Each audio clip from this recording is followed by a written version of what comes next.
I rang the doorbell and stepped back to wait for my host. I put my arms around my darling Heather and pulled her to me for a quick kiss. Oh, how I loved this woman. She had given me 4 of the happiest years of my life. We were going out again to celebrate our free evening with my best friend Doug Beavers. This time, we attended a New Year's Eve party at his mansion. I was looking forward to seeing Doug, but even more, I was looking forward to spending this evening and night with my wife and celebrating the new year in style. And I was about to ring the bell when finally Doug opened the door for us. He grinned and very loudly invited us inside. I had already realized by the number of cars parked outside and in the yard that the party was going to be very big, but I was still shocked by the number of people in his house. Doug reached over to Heather and hugged her tightly, then kissed her gently on the cheek before pulling her into the house. Turning to her, he shook my hand and stepped aside again so I could enter. The maid took our coats and disappeared with them. Doug walked between us and said, "Gosh, it's so good to see you two. I really don't like my parties to get this big, but I feel like I should invite everyone. I either have business or social obligations to everyone on my list, except for a few good friends like you two."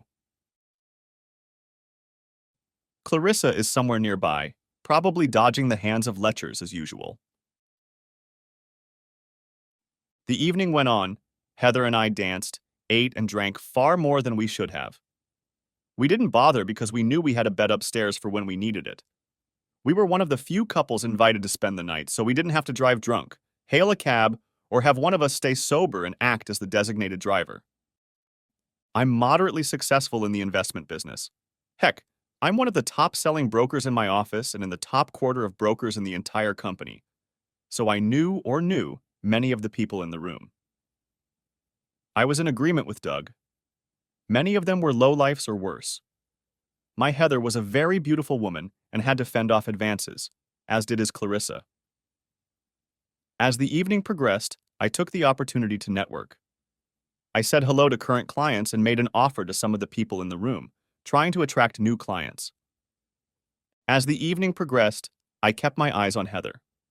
I trusted her completely, but I had to admit I was still a little jealous. I kept a constant eye on her and occasionally took it upon myself to rescue her from men who I thought were trying to be more than just charming conversationalists. Every time I'd had to rescue her at previous parties, I'd gotten a smile and a tender kiss from Heather, usually accompanied by a quiet "thank you" or "thanks for saving me, honey" on her part. This evening was no exception. Many times I approached when I saw her trying to break free from the male and pull her away. I would get her gentle touch and smile, followed by a hug or a kiss on the cheek and a quiet "thank you." We talked for a while, danced or had a drink, and went our separate ways again. As the evening progressed, many people left, leaving only those who intended to celebrate the new year with our host. I began to notice that one particular man was following Heather, almost stalking her. He never took a step away from her and watched her constantly. I recognized the look in his eyes. He was hooked on her, completely in love with her, and took every opportunity to get his way. At first, Heather ignored him or even walked away. But as the evening progressed, she began to linger around him, even smiling or laughing when he spoke. Sometimes she would gently touch his forearm. It wasn't like my Heather. She never flirted that long with any of the men who approached her, especially a stranger. Doug saw me watching them just before midnight and approached me. He said, "That's Jonathan Douglas with Heather. He's a real asshole, a deluxe ladies' man. I didn't even invite him, but one of the ladies I invited brought him as her date. I haven't seen them together since you and Heather arrived." Doug stood beside me and looked around the room carefully. A curious expression appeared on his face. Then he continued, "In fact, it seems to me that Douglas's companion has already left. Tonight she watched him follow Heather around for a few minutes, and then I saw them having a rather animated conversation. I haven't seen her since. He's nothing but trouble, Stan. Trouble with a capital T. He's married, but they're more likely to live apart than together. He preys on married women or women who have something he wants. He usually goes after married pussies and single women with money that he thinks he can get his hands on. I don't know why. Hell, he's worth millions on his own. You should watch him. He might talk a nun into having fun with him and make her think it was her idea, and she loves him forever. For the third time that evening, I walked over to separate Heather and Jonathan. He glared at me, as he had on most previous occasions when I had separated him from Heather, and made a condescending remark as I walked away with her. Heather didn't thank me this time. She threw me a frustrated look and said, "Stan, what happened to you today? You could have told me that it was a pleasure chatting with Jonathan. Why did you see fit to separate us? He's not like most of the lechers you saved me from. He's a very interesting guy and he has the funniest stories. He's running for mayor and he was telling me about the people he has to deal with while campaigning. When he found out that I work in my company's public information and advertising department, he started asking me questions about how to better get his message out to voters. I think he might offer me a job, honey. I really need to communicate with him more. Just think what could happen if I could get a position in his administration." "I don't care, Heather. I don't trust that asshole, and I don't like having him around you. Doug says he's nothing but trouble. He's a real womanizer. I've heard really bad things about him too, and I want you to be safe. From what I hear, the position he's bringing you in for will require you to work on your back." Heather stared at me for a moment. I saw anger flash across her face and was afraid I'd messed up, but then she smiled. Leaning over to kiss my face, she said, "Ooh, that's so sweet. I actually think you're jealous." "Well, you have nothing to worry about, sweetie. You're all mine." We had already separated again in a whirlwind of chatting when I realized that she had said that I was all hers, not that she was all mine. When that thought hit me, I paused for a moment and wondered if I had said too much or if she was trying to tell me something subconsciously. 3 months later, I had reason to remember that night in painful detail. The last 2 months had been turbulent in my house. Shortly after the party, Heather started coming home late from her meetings or visits with her parents. When I would ask her about her tardiness, she would get angry and defensive, saying she had either lost track of time or needed to finish a project or something before she could leave. She also started volunteering at the local Republican Party after work, and that was taking up her time.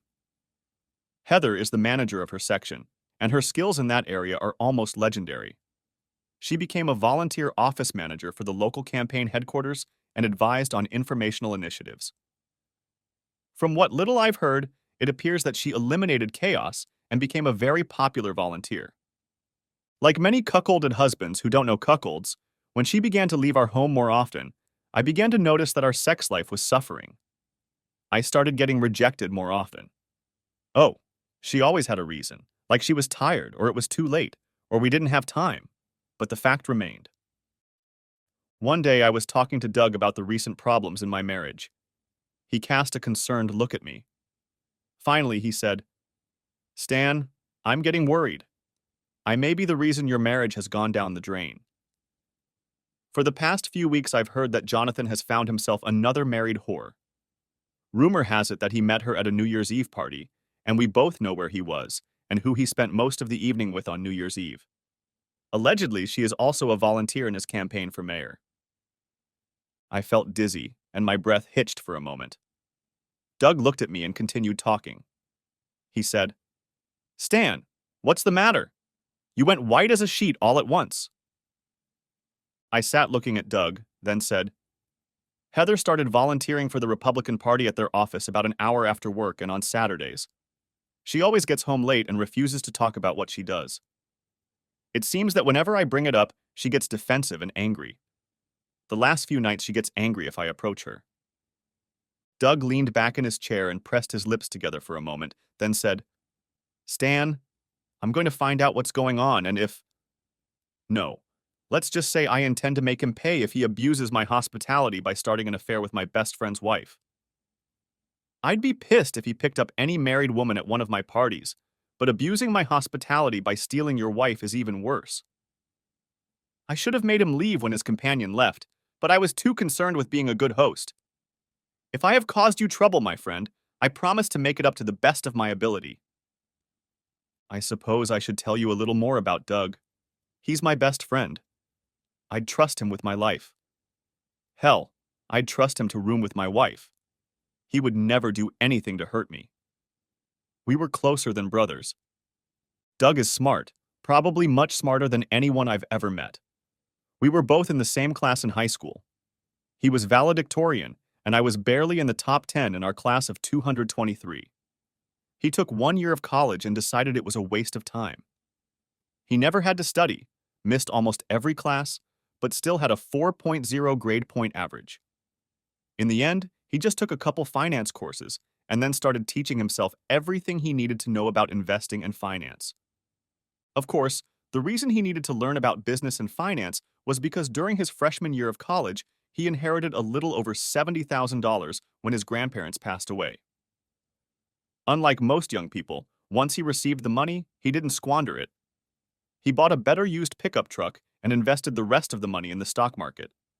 He bought his first 2 stocks on the recommendation of a broker.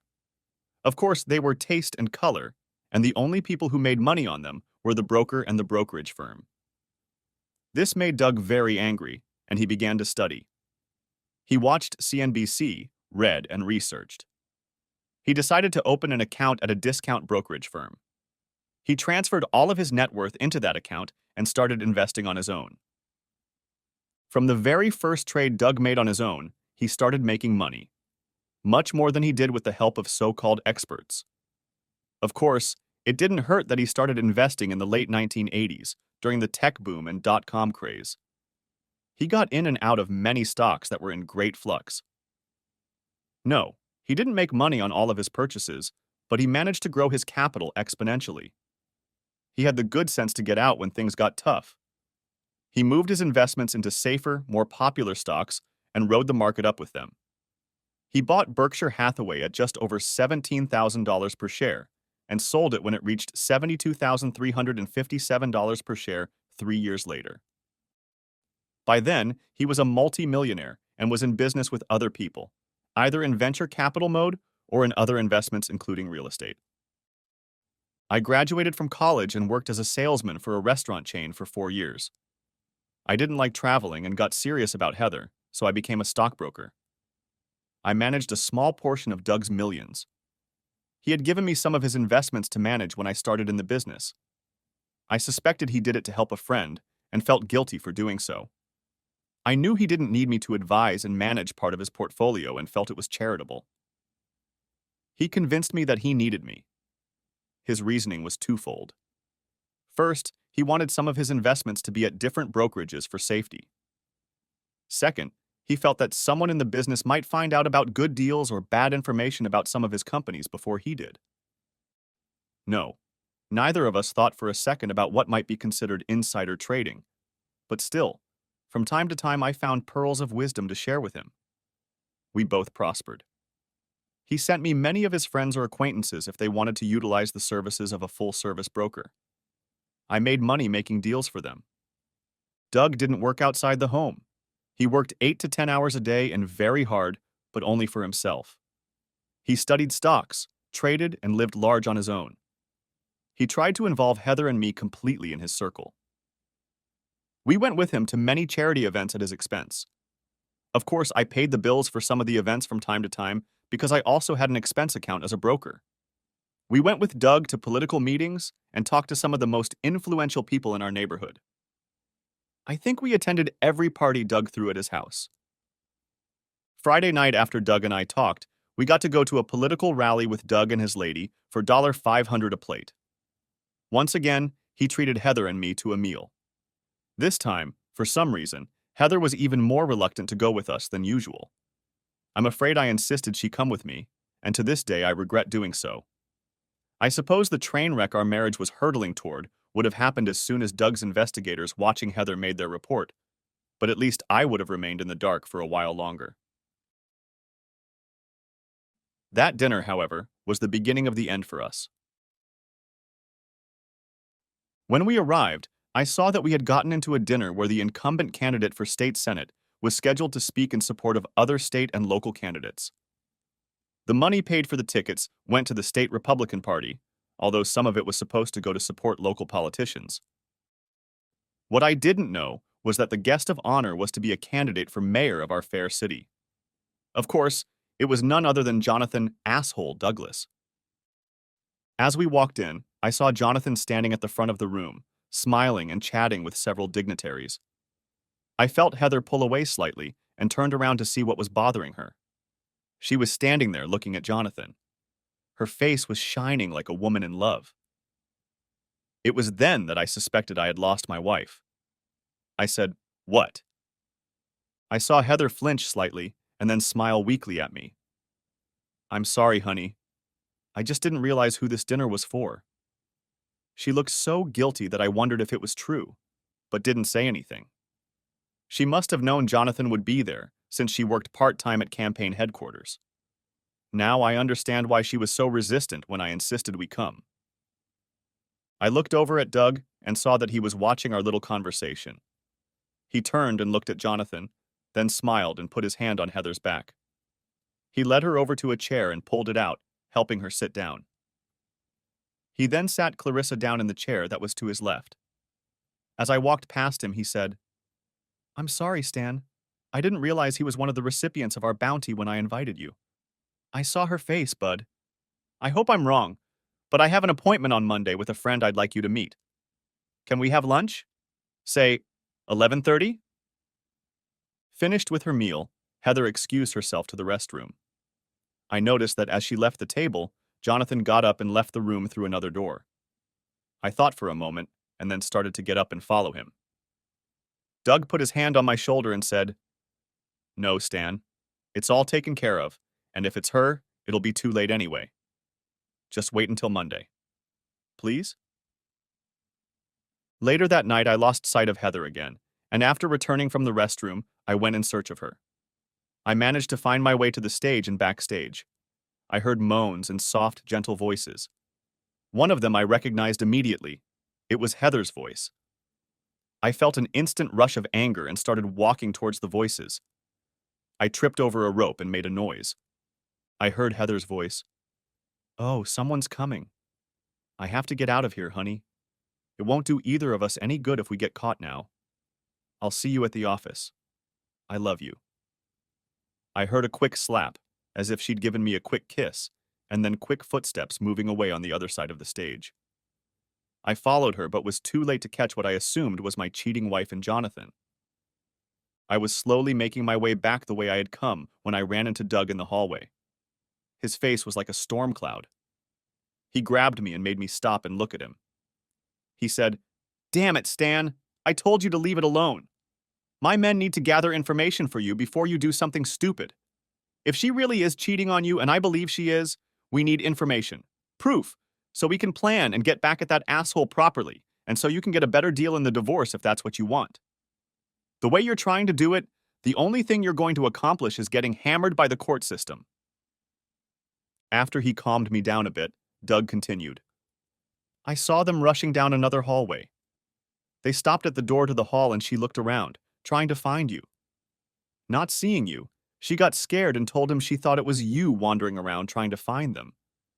Now you've got a suspicious crook on your hands, and you'll have a harder time coming out on him." When we got back to the table, we made a spectacle of ourselves. We made sure Heather and a few others saw us laughing and passing each other a pocket flask. Heather looked at me as I took the seat next to her and asked where we were. At this time, Clarissa walked over to Doug and gave him a hug. She smiled at us and said, "Okay, you two. Next time I catch you sneaking out to your car to get a drink, I'm either going to go with you or turn you into the police. Now pour me out of this flask." We watched as Heather relaxed a little and then turned to Clarissa and asked, "Oh my God, is that what those two were doing? I was wondering where they were when I couldn't find them." Clarissa laughed and replied, "Oh yes, I was trying to get to them to get my share before they went inside, but as you can see, they beat me to it." Later, during the dance, I took my turn with Clarissa. She snuggled up to me, and once when I tried to turn around to look around the room behind me, she refused to follow suit. She kissed me gently on the cheek and said, "No, Stan, you really don't want to look there. Just dance with me and try to enjoy the evening. I know what you're going through right now, and trust me, it's only going to get worse from here. Just remember that Doug and I are by your side and always will be." I relaxed a little and gently kissed her back. Thanks for helping with the conversation. I almost snapped, and Doug seems to think that would be a really bad thing. I want to rip that asshole apart so badly I don't know what to do. The rest of the week and weekend were hard on me. I was alternately scared and angry. In the back of my mind, I realized that Heather had left me emotionally, and that it was only a matter of time before she left me physically. For weeks now, we hadn't been a happy couple. I began to mentally distance myself from her, even though I wasn't sure if she was cheating. If she wasn't cheating, then we had some other problem because we just weren't as loving a couple as we used to be. Finally came my meeting with Doug and his friend. I was pretty sure his friend would turn out to be a private investigator. I was nervous and felt my stomach cramping.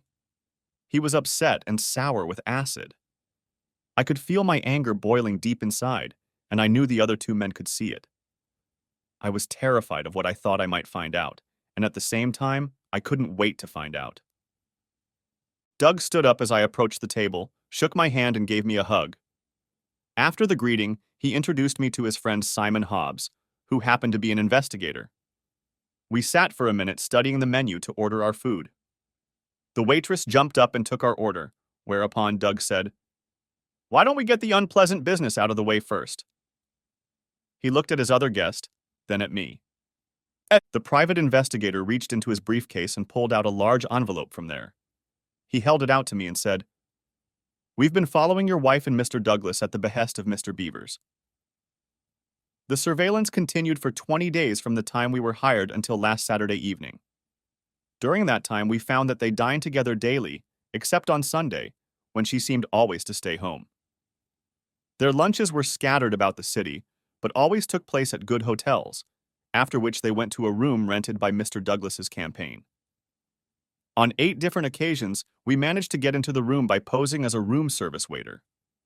In all 8 cases, the bed was used. Photographs of the room and subjects are included in the report. We also made an audio recording of each encounter by placing a microphone under the door of the room. The subjects entertained themselves on each hotel visit during our surveillance.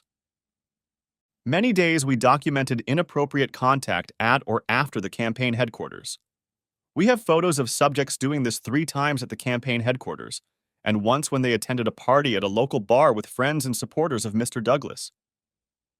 Perhaps the best, or at least the most damaging thing we came across was when Mr. Douglas used your wife to get the support of the Municipal Employees Union. They met with Union President Stephen Negrano at the Gentlemen's Club. He seemed to be very attracted to your wife. We have photos of her sitting on his lap. My operative was able to get close enough to record the conversation. Listen to this portion of the recording, and then we'll continue. Simon placed a small laptop on the table and began playing the snippet from the DVD. He said, "You will receive a copy of this DVD in your report, but I wanted to discuss this incident with you before we cut our meeting short. My operative was very excited about this information, and I think your attorney will be as well." Doug and I leaned forward and watched and listened to the ensuing segment. During the session, Heather was sitting between Jonathan and Stephen. Both men leaned over her to talk, and Jonathan's hands were wandering. We could hear Heather asking him to stop, but he told her, "Now, Heather, I feel, and you know how much you like what we're doing. Just relax and go with the flow. It's not like there isn't something like that going on in this club." When he stopped talking, Jonathan leaned over to Heather and kissed her. Stephen looked at Jonathan and said, "Jonathan, I think you know what you need to do to get the union's approval. I want to spend the weekend with this lady. If I get that, I'll be sure the union will support your candidacy." Heather tensed and tried to rise, hissing, "No, that will never happen. Now let me go." Stephen only looked at Jonathan and raised his eyebrows. Jonathan swallowed and leaned over to Heather. He said, "Honey, we really need that approval. Please just go with it and help me with this. It will help secure our future, and besides, it's not like you've never made love before. Just tell your asshole husband you have a meeting this weekend." In the video, Heather looked shocked and resisted for a moment longer, and then we saw her relax. We saw her cheating. About this time, the club manager approached the table. He looked at Heather, then at the men on either side of her. He looked nervous and stuttered as he spoke. Please, Mr. Negrano, there's a lot I haven't done for you, but I've been informed that you and the boys have become too conspicuous. Lieutenant Jones told me that the chief has asked some of his detectives to come to the club and try to stop displays like you and the lady. If they catch us doing stuff like that, they'll lock me up. Could you take this to one of the back rooms or the hotel? Please, sir? This business is all I do for a living. Stephen laughed and looked at one of the large men on the other side of the table. He said, Hey, Ralph, would you toss Joe a couple thousand for his trouble? Me and the little lady are going to the DoubleTree for the weekend. Organize it for me, will you? Organize it like a union leadership meeting like we usually do. I felt myself getting even more upset and started to rise. I growled, That lying bitch? She wasn't here last weekend. She called me Friday night and told me she had been assigned an urgent damage repair project for her employer and was flying out to San Francisco. Doug and Simon grabbed me and pulled me back to my seat. Simon said, Please hold on, sir. I want to fast forward and show you one more clip, and then we'll let you read the report yourself. We have some ideas about this that I wanted to talk to you about, but I thought you might want to watch the DVD before we discuss them. Now my operatives stopped filming at the club and called for backup. My operatives managed to get ahead of Stanley and made their way to the DoubleTree Hotel. After the thugs checked him into the hotel, he and Heather went to the bar for a few drinks.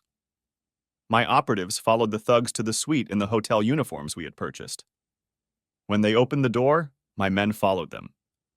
After the thugs finished checking out the suite, my men began arranging pillows, flowers, and other decorations. Simon smiled and continued. The older man even sent his assistant to get fresh flowers and champagne so they would have an excuse to wander around the suite longer. We managed to set up some cameras and microphones in the main room and 2 bedrooms. By the time your wife and Stanley returned to the room, they were both intoxicated. The cameras captured that footage, among other things. Simon started playing the DVD on his small computer again. Heather and Stanley went into the room and closed the door. Next, they went into the bedroom and got on with it. After that, Simon turned off the computer. He looked at me and said, Your wife stayed in the hotel room until checkout on Monday. During that time, she had fun with all the senior managers of the Municipal Employees Union, as well as Stephen. We heard about plans to use union money and union workers' salaries to support Jonathan in the mayoral election. Late Saturday night, Jonathan visited the room and he, the director, and Stephen entertained Heather almost all night. We have pictures of this, as well as footage of them planning to misuse city funds if Jonathan is elected. We also have pictures of Senator Nussbaum and 2 judges having fun with your wife and Jonathan Douglas. Records show that he traded her favors for their endorsement. The investigator looked at me for a moment before continuing. He said, During your attempt to catch your wife and Mr. Douglas at the election dinner, they were about to do it on stage. He was just starting to do it when she heard you and made him stop. That's when they ran away from you. We have pictures of what happened there. It would have been better if you hadn't intervened. Pictures of the action in that place would have been very damaging. We were going to shoot with the crowd in the background. At least you didn't get caught and make a scene that would have further damaged your efforts to end things on a favorable note for you. We have provided you with a copy of the entire case, sir, and will provide it to your attorney if you wish. Our investigation fees will cover any testimony in court if required. However, I would recommend continued surveillance for possible criminal prosecution. I know this is usually handled by the police, but if we provide them and the FBI with documentation of misuse of campaign funds and conspiracy, they will take our charges more seriously. Besides, if you file for divorce and your wife ends up in jail, you'll get a better settlement. Even knowing this was going to happen, I have to admit that I was upset and shocked. I couldn't believe the depth of disrespect my wife had shown during the time she was under supervision. Documents showed that she thought she was in love with Jonathan. They were actively discussing how and when she would leave me. She talked excitedly about the position she had been promised in Jonathan's administration if he was elected mayor. Perhaps what shocked me the most was her willingness to spend the weekend at the DoubleTree and the activities she did there for her lover and his friends. I always knew Heather was driven to succeed in her career and admired by powerful people, but I just couldn't believe that she was willing to go to any lengths to get her way. I became almost physically ill. I had hardly eaten anything, and I noticed that Doug hadn't either. After the investigator left, we had a few drinks each.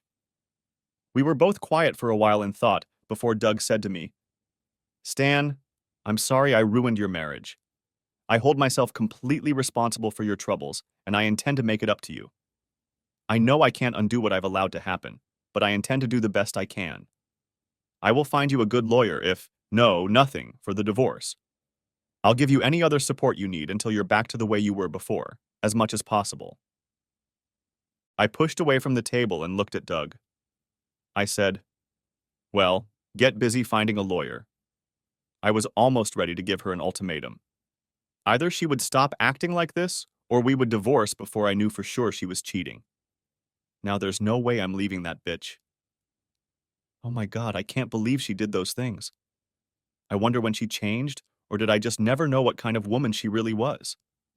As for the other thing, you know as well as I do that Heather's cheating wasn't your fault, and you don't owe me anything because of it. On Thursday, Doug called me and said, "Hey, my friend, I found you an absolute shark among lawyers. She passionately hates cheaters and always sides with the innocent party in a divorce case. She has a real hatred for public personas and businessmen who use their status and position to cheat on women. If you play this out right, you can not only dump Heather and keep most of your assets, but you can also get your pound of flesh from Jonathan." Doug gave me the name and phone number of a lawyer he recommended. I called her in the afternoon to arrange a consultation. When I told her assistant who I was, she replied that they were expecting my call. She also said they had an appointment for the next morning at 9 a.m. if I could make it. I agreed to the appointment time and was given a list of things I needed to bring and information to have with me for my first appointment. When I arrived the next morning, I was immediately ushered into the office. My new attorney impressed me, and we quickly moved into a friendly conversation about my desires and aspirations for my upcoming divorce proceedings. I told my new attorney, Sally, "I want to get out of this marriage with all of my assets. I know I probably won't get them, but that's what I want. I want to sue the bastard who stole my wife for everything I can get my hands on. I want him to lose the mayoral election and be penniless." Sally smiled and leaned back in her chair. She rocked it slightly from side to side, pondering. Finally, she smiled and asked, "Do you really want to do this, or do you want to destroy him financially, take away his election and his good name, and send him to prison? We can almost certainly get him jail time if we do it right. I've already read part of the private investigator's report, and it's good. I'm sorry. I know how bad it is for you and your marriage, but the information it contains is so flawed that we can crucify most of the protagonists in this little mess. Furthermore, I am obligated to turn the investigator's report over to the authorities because they violated several federal laws. If you let me do that first and then file for divorce, we can deal him a more painful blow. If you file first, he can run and evade capture for a while. I don't care what we do to him and the other assholes who did this to Heather, just as long as it hurts and hurts a lot. I know Heather is guilty of all of this. From what I saw when he first met her, he was the aggressor. He stalked her until she succumbed to his charms and climbed into his bed. It takes two to tango, you know. She always wore rings, so he knew she was married. In fact, I heard them talking on tapes about her stupid husband and planning what to do to me when it was time for the big breakup. Sally and I worked through all of her issues, and I made a decision. I told her to prepare and file divorce papers immediately. Sally and I also agreed that the private investigator's report should be immediately turned over to the FBI so they could begin investigating campaign law violations and misuse of union and city funds and positions. Sally suggested that I go with the bailiff when Heather was served with the subpoena and threatened to sue Mr. Douglas. She said, "If he operates the way most politicians and powerful people do, he will either threaten you with physical harm, fire you from your job, or threaten a countersuit. If you hold firm, I expect him to offer to secretly negotiate with you to pay you off. In that case, depending on where he gets the money, we could prosecute him for even more campaign law violations. As sleazy as many people in public office are, I expect him to try to divert campaign funds to pay you off. Sally reached into her desk drawer and handed me a small microphone and recorder. She said, "I want you to carry this with you at all times and keep it on. Hide the microphone in your hair and the recorder in your car. The range of the transmitter is about half a mile. If your car is out of range of the transmitter, this little microphone can record up to 6 hours of conversation. The device will download any saved recordings as soon as you are within range of your car. If you give me the keys, I'll have someone set up the recorder in your car while we finish up here. I also suggest that you either rehire your private investigator or let me find one for you to continue monitoring your wife and Mr. Douglas. It has come to my attention that Mrs. Malone is not the first wife he has seduced, and when he was caught, he tried to use illegal means to cover up the problem. If we have a plan and suggestions on tape this time, we can really mess with him and your wife." I smiled and said, "The detective made the same recommendation. I'm still holding him in reserve." The following Thursday morning, Sally called me and said, "Mr. Malone, we are ready to file the divorce papers and serve them on your wife. Do you still want to stick to our plan and attend the filing and make your comments?" "Oh, yes.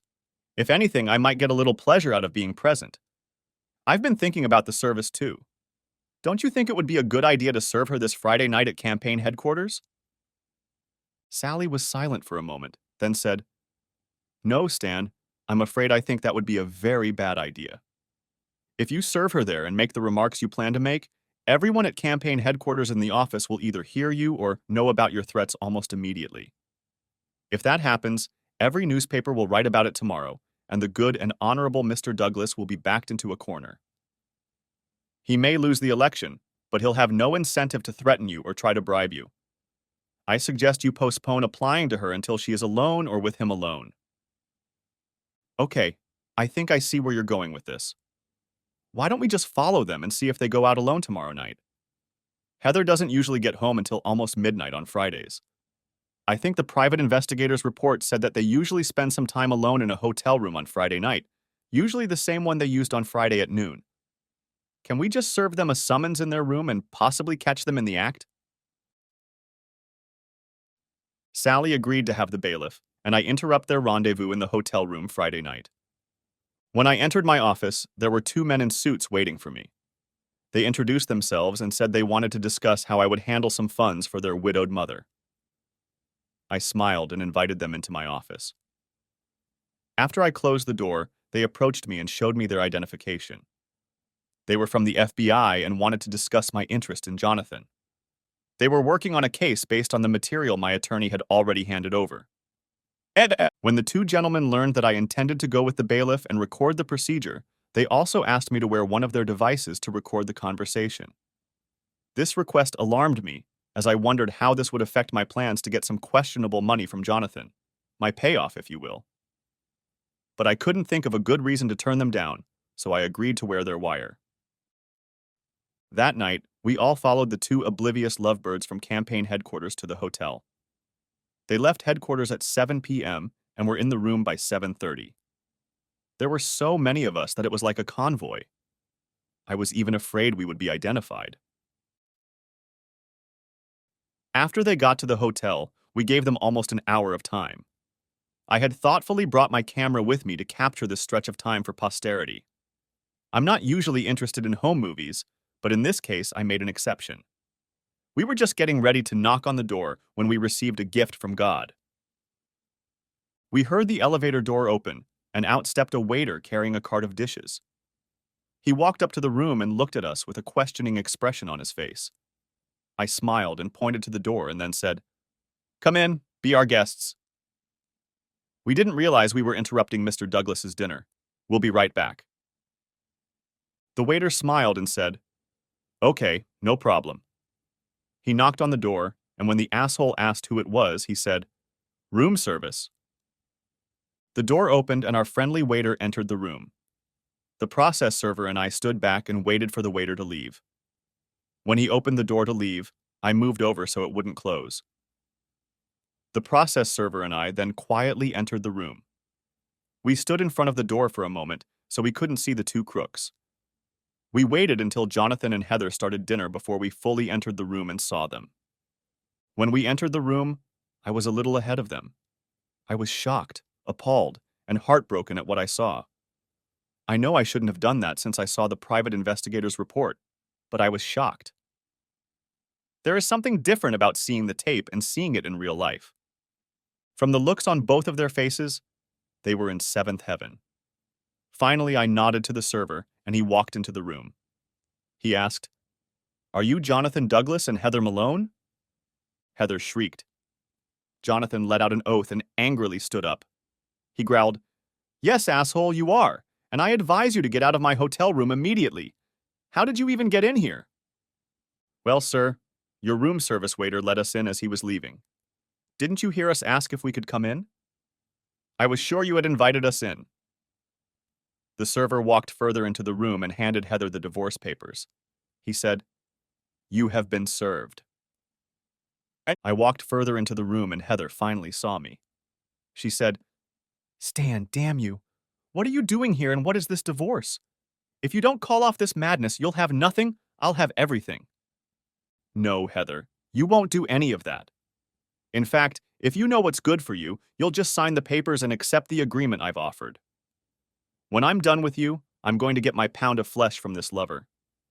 I'm going to sue him and his campaign for mental abuse and alienation of affection. I'm lucky we live in one of the states that still allows such lawsuits. Of course, as a bonus, this could affect the election. Roughly speaking, you've been screwed, and now you're going to get screwed big time."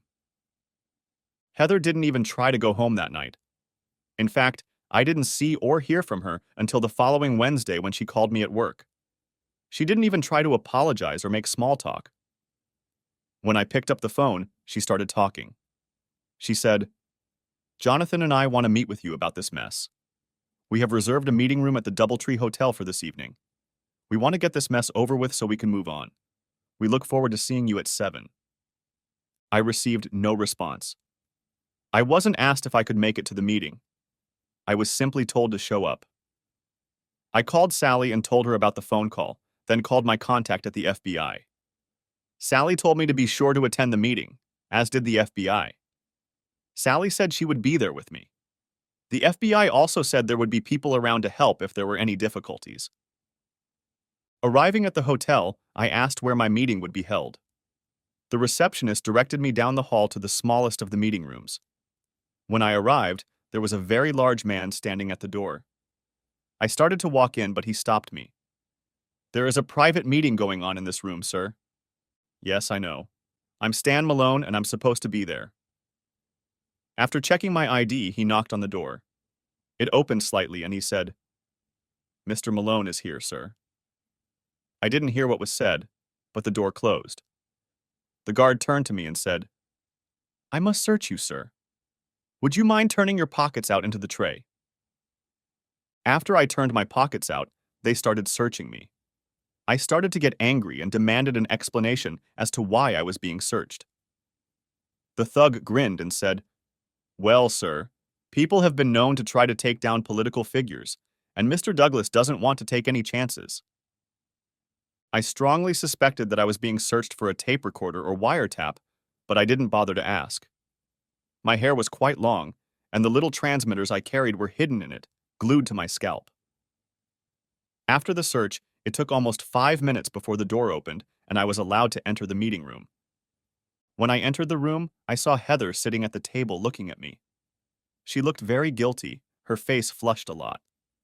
I felt anger boil up in me at the realization of what she had probably done. I looked at Jonathan and almost lost control of myself. His eyes were sparkling and he was smirking.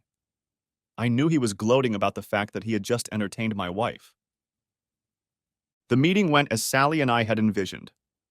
Jonathan threatened me first with termination from my job and then with bodily harm if I didn't give Heather a better settlement offer and drop my stated plans to file lawsuits against him and his campaign. I leaned back in my chair and said, "Listen to me, mister. I know you and your friends will manage to get to me, possibly injure or kill me, but that won't save you. I have taken every precaution and have prepared several packages to mail if anything should happen to me or my family. Even if I am injured in an accident, these packages will be mailed. You know as well as I do that it is impossible to control all the media in this country. Some of them will be published, especially if I am seriously injured or die. You will go down. I saw the anger flash across Jonathan's face and noticed him tense up, which I had realized years ago meant Heather was furious. I smiled at them and continued talking. I know what you did right before I came here, and I have pictures of you doing it several more times. Hell, I even have pictures and tapes of your meeting last week at Doubletree with the union and high-ranking members of the city administration. Do you really think all these gentlemen will thank you for dragging them along? I assure you, if anything were to happen to me, the documents that will be mailed out will have information about them, my wife and you. We both know that many of them are connected to, shall we say, dangerous people. Heather stared daggers at me, and Jonathan looked a little ill at ease, I thought. He tried to turn pale and said, "You heard what I said. Drop your threats and do things quietly or else. Now get your ass out of here. I've had my say." I smiled and stood up. I looked Jonathan in the eye until he started to get worried. I could see that all he could do was keep looking at me. I laughed and turned to go to the door. As I opened the door, I stopped again and said, "You know, Jonathan, I might change my mind if I was guaranteed very fair compensation from my wife in the divorce. Hell, if the idiots in this town decided to elect you, they deserve what they get."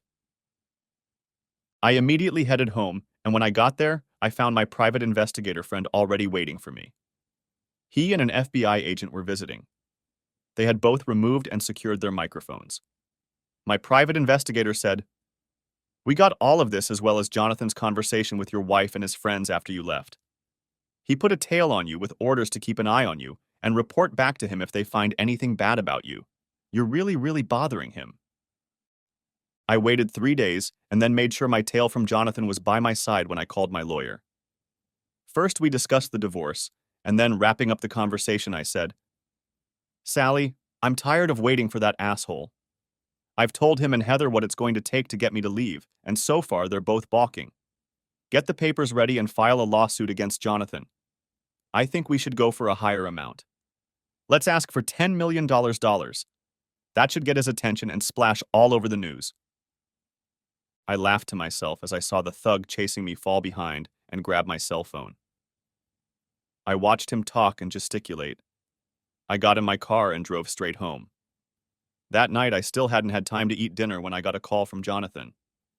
He never admitted that his man had heard me tell Sally to sue. He said, "Listen, asshole. Heather and I discussed our meeting and decided to give you part of what you asked for. She will sign the divorce papers you gave her with no changes. She will leave your marriage with only her personal assets and pension from her job. I have decided to enter into an out-of-court, voluntary agreement with you if you assure me that nothing will come out of this." Well, shithead, all I can do in that regard is promise that I won't be the one to let it all out. Naturally, I can't promise that no one will let the cat out of the bag. After all, right now there are probably hundreds of people who know you're having fun with my wife. Okay, here's the deal. You sign a non-disclosure agreement, and I'll put $1 million into your account, no questions asked. Heather files the divorce papers, signing a consent to the agreement you suggested. I laughed and said, "Hell, it's a small thing. I just instructed my attorney to file a $10 million personal injury lawsuit. I know I probably won't get it, but you should make well over $1 million before I drop the suit. Hell, I can make over $1 million on the book and movie rights if I sell this story." Okay. I guess I could make a little more, but not much more. How about $1.7 million? I think I can squeeze the most out of it, and no one will say too much. I'll figure out a way to show it was spent on the campaign. But that's my best offer. Okay, but we need to move on. I'm not telling my lawyer to stop working until I see the money in my bank account. Here are the numbers for the secret account in the Cayman Islands. I didn't tell him I'd opened the account in his name and used his mailing address. I hoped federal investigators would discover this and follow the trail of money from his campaign to the bank. Of course, I planned to wire the money the day it arrived, so it couldn't be returned. Later that evening, I heard my doorbell ring. When I walked over, I saw the same man who had guarded the door during my meeting with Jonathan and Heather. He looked at me and held out a clipboard with a one-page legal document on it. He said, "Mr. Douglas asked me to bring this for you to sign." I read the document, then looked up at him. I said, "It looks fine to me, but before I sign it, I have to discuss it with my lawyer." "Well, I shouldn't leave without it." I sighed and closed the door in his face. I went to my office and called Sally. When I explained to her the nature of the problem, she agreed to come to my house and go over the document. It took her almost an hour to get there, but after reading the document, she smiled and told me to sign it. 3 days later, I discovered that the account balance in the Caymans was $1,700,000. That same day, I received a call from my attorney informing me that Heather had returned the signed divorce agreement and it had been filed with the court. Since the divorce was uncontested, it should be finalized in 30 days. I had already transferred the money from my account in the Caymans in case this asshole tried to get it back. I moved it twice around the world and then deposited it in another account in another Cayman bank under another assumed name. I continued to work through these difficult times, but my production was suffering. My commissions were almost half what they normally are, and not just because of the bad economy. Many times, one of my coworkers would fill in for me and take a commission on the sales and purchases my clients made. After my divorce was finalized, I was still reeling. I was making more and more mistakes at work, and it was costing me dearly. If I bought or sold the wrong thing for a client, I had to correct the situation. I was tired of constantly looking over my shoulder to make sure there was no accident in my path. I was afraid that at some point Jonathan and his friends would decide to take a chance and hurt me for what I had done to him. I was especially worried about retaliation when the feds finally took action against all the players. And I was sitting at home one night wondering how my life could have gone to hell so quickly when the doorbell rang. It was already 9 o'clock at night. When I opened the door, I saw Heather standing there. She was crying and had a big red blotch on her face.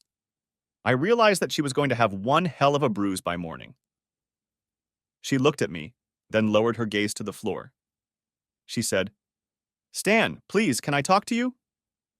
I almost told her no and slammed the door in her face, but then I decided to see what could have motivated her to come to me to talk. I stepped back and invited her inside. Without saying a word, I simply led her back into the room and sat down in a chair.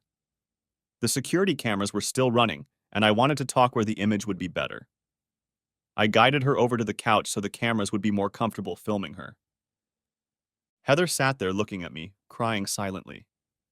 Finally, she said, "Stan, I know it's too late, but I finally—" Heather took a deep breath and continued, "I want to apologize to you for what I did to us. I knew better, but somehow that bastard broke through my defenses. You know how much I love to flirt and how much I want to succeed. Somehow he knew which of my buttons to push, and I fell madly in love with him. It was like he was a perfect match for me, and I just couldn't say no to him. I was so caught up in the high-profile job he promised me after the election if I helped him that I lost sight of us." Heather was crying loudly now. She looked at me and said, "Do you know how mad I got at you on New Year's Eve when you tried to break us up? Oh, Stan, you were already too late the last time you pulled me away from Jonathan. We just got back to the room from one of Doug's bedrooms. That bastard talked me into having fun with him a little less than 3 hours after I met him. I'm so sorry. It only took 3 weeks of running around behind your back before I was convinced I had to be completely in his camp. He promised to divorce his wife and marry me after the election. He told me he couldn't file for divorce sooner because it might cost him the election. I fell in love with the idea of being married to a mayor and later perhaps a senator or governor. After the trouble you caused, I began to feel like Jonathan was distancing himself from me.